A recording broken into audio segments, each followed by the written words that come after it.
The United Nations Educational, Scientific, and Cultural Organization, UNESCO, is the education arm of the United Nations. UNESCO is fast becoming an international school board. This means parents will have no choice, parents will have no say, all children will be under the direction of UNESCO. In 1949, UNESCO published a 10-part series for teachers entitled Toward World Understanding. Let me read just one statement.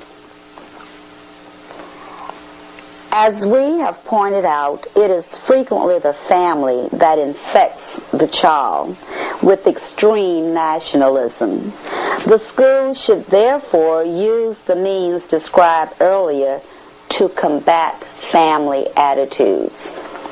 That's UNESCO.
they've had to, through the years, constant training, retraining, sensitivity training, break their values.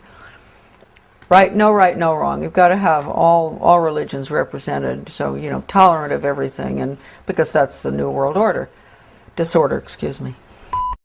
Professor Benjamin Bloom is probably the most important behavioral psychologist ever to live. I mean, maybe not quite as much as Pavlov and Skinner, but he really implemented the system in education in the United States. And he was the author of the taxonomy of educational objectives. And I know that doesn't mean much to us. It means a lot to teachers. They know. All teachers have to go through that, Bloom's taxonomy. And just to give you an idea of how blatant they are, Benjamin Bloom said the purpose of education, and I often say this to parents, really, listen to this. You think the purpose of education is reading, writing, and arithmetic? The purpose of education is to change the thoughts, actions, and feelings of students. And then he goes on and he says, he defines good teaching, and this is even worse from the parental standpoint, as challenging the student's fixed beliefs.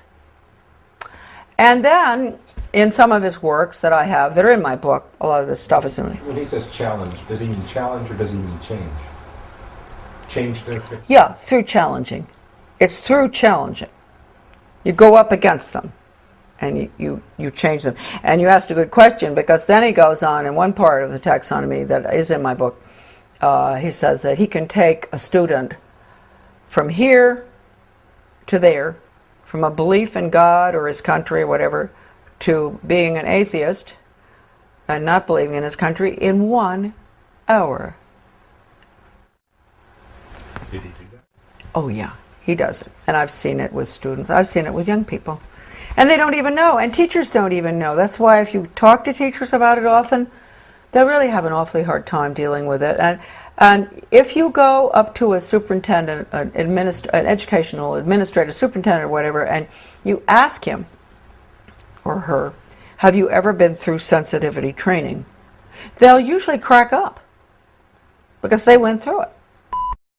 They're the worst, those programs. I've been through them. I mean, how can anything be worse than some of the ones that the regular classroom has, but they're the worst. What do they teach the children? To bring about change. They put them through role-playing, psychodrama, all these psychological techniques where they play the part of starving children, and the other one plays the part of a very wealthy industrialist child. And, you know, they bring about the attitude and value change through the emotions. You know how young people are. You know, they're naturally very altruistic, and they want to help, and they don't like to see poverty around the world. And so what they'll do is, just like I think I mentioned to you earlier, or I don't know whether I did, going into the teacher putting in the new social studies program in our community and walking through, taking the little tots through town and identifying big rich people's houses and small poor people's houses. That's a perfect example of what I'm talking about. Getting them young and making them feel sorry for the people who live in the trailer across from the captain's house, because they only eat hot dogs, not steak.